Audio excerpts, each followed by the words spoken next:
ಪ್ರತಿಮೆಗೆ ಪುಷ್ಪಾರ್ಚನೆ ಮಾಡುವ ಮೂಲಕ ಈ ಕಾರ್ಯಕ್ರಮವನ್ನು ಉದ್ಘಾಟಿಸಬೇಕಾಗಿ ಅವರಲ್ಲಿ ಕೇಳ್ಕೊಳ್ತಾ ಇದ್ದೇನೆ.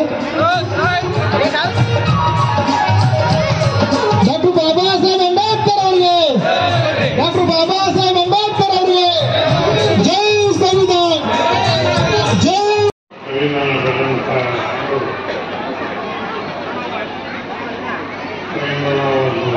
ದಿನ ಅದರೊಳಗೆ ಇತ್ತು.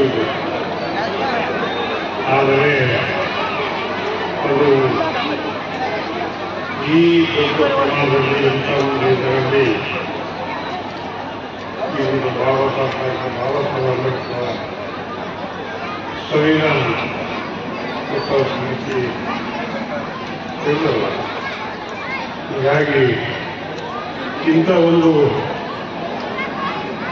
ಸಂವಿಧಾನ ಉತ್ಸವ ಸಮಿತಿ ಮಾನವೀಯರು ಮಾಡಿದಂಥ ಒಂದು ಇವತ್ತು ಅತಿ ದೊಡ್ಡ ಸ್ವತಂತ್ರ ಕಾಣುತ್ತೆ.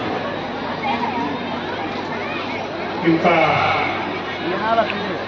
ಡಾಕ್ಟರ್ ಬಾಬಾ ಸಾಹೇಬ್ ಅಂಬೇಡ್ಕರ್ ಅವರ ಮಾಡಿದಂಥ ಒಳ್ಳೆ ಕೆಲಸ ಇಲ್ಲಿ ಯಾರು ಮಾಡಕ್ಕೆ ಸಾಧ್ಯ ಅಂತಕ್ಕಂಥ ಮಾತನ್ನು ಈ ಸಂದರ್ಭದಲ್ಲಿ ಹೇಳ್ತಿದ್ದಾರೆ. ಅವರು ಇರ್ತಕ್ಕಂಥ ಕಷ್ಟ ದುಃಖ ಇದರಲ್ಲಿ ಇವತ್ತ ಎಲ್ಲ ಜಾತಿ ಜನಾಂಗದ ಎಲ್ಲ ಜನರಿಗೂ ಸಮುದಾಯದಂಥ ಒಂದು ರೀತಿಯಲ್ಲಿ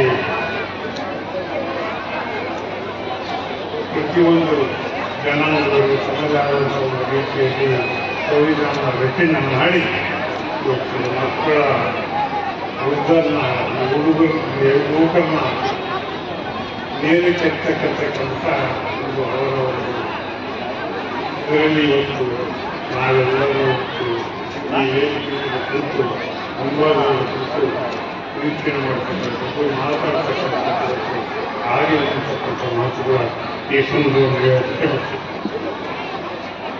ಇವತ್ತು ಇದಕ್ಕಿಂತ ಮುಂಚೆ ನಾವು ನೀವೆಲ್ಲರೂ ಬರ್ತಕ್ಕಂಥ ಕಷ್ಟ ಸುಖಗಳು ನಮ್ಮ ಹಿರಿಯರಿಗೆ ಅನುಭವಿಸಿದ್ದಾರೆ. ಎಲ್ಲ ಒಬ್ಬರಿದ್ದರೆ ಇರ್ಬೋದು ಅಂತ ನಾವು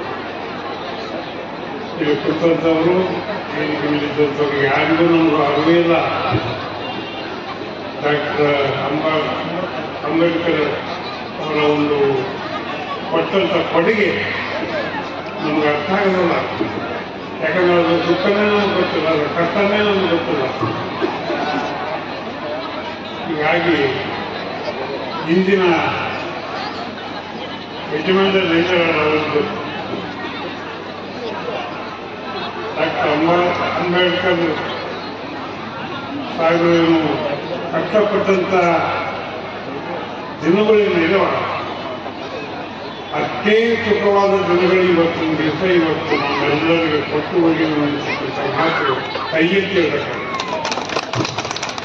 ಇವತ್ತು ಅಂಬೇಡ್ಕರ್ ಅವರ ಸಂವಿಧಾನ ಬಂದಿದ್ದರೆ ಇವತ್ತು ನಾವು ಇಷ್ಟು ಜನ ಇಷ್ಟು ಮಂದಿ ಅನ್ನೋದು ವೇದಿಕೆಯಲ್ಲಿ ನಾವು ಕೂಡಿಸ್ತಿಲ್ಲ, ಒಬ್ಬರಿಗೊಬ್ಬರು ಮಾತಾಡ್ತಿದ್ದಲ್ಲ, ಒಬ್ಬರೊಬ್ಬರು ಚರ್ಚೆ ಮಾಡ್ತಿದ್ದಲ್ಲ, ಒಬ್ಬರೊಬ್ಬರು ನೋಡ್ತಿದ್ದಲ್ಲ, ಆಡ್ತಿದ್ದಲ್ಲ. ಅಂತ ಒಂದು ಶ್ರೇಷ್ಠವಾದಂಥ ಶಕ್ತಿ ಇವತ್ತು ಡಾಕ್ಟರ್ ಬಾಬಾ ಸಾಹೇಬ್ ಅಂಬೇಡ್ಕರ್ ಅವರು ನಮಗೆಲ್ಲ ಕೊಟ್ಟು ಹೋಗಿದ್ದಾರೆ ಅಂತಕ್ಕಂಥ ಮಾತು ನಾವು ಹೇಳ್ಬೇಕು.